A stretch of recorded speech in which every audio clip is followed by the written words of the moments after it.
2026 সালের ফেব্রুয়ারিতেই জাতীয় নির্বাচন হবে বলে জানিয়েছেন প্রধান উপদেষ্টা অধ্যাপক ডক্টর মোহাম্মদ ইউনূস।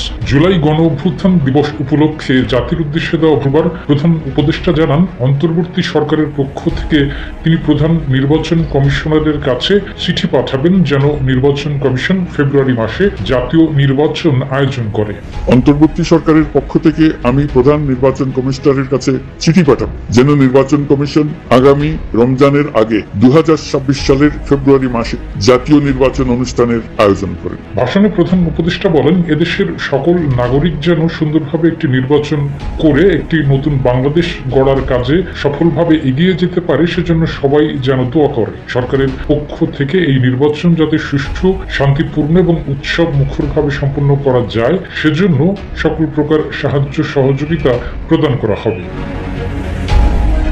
প্রধান উপদেষ্টা বলেন, এবারের নির্বাচন যেন আনন্দ উৎসবের দিক থেকে, শান্তি শৃঙ্খলার দিক থেকে, ভোটার উপস্থিতির দিক থেকে দেশের ইতিহাসে স্মরণীয় হয়ে থাকে, সেজন্য সকল আয়োজন সম্পন্ন করতে 6 আগস্ট থেকেই প্রস্তুতি শুরু হবে।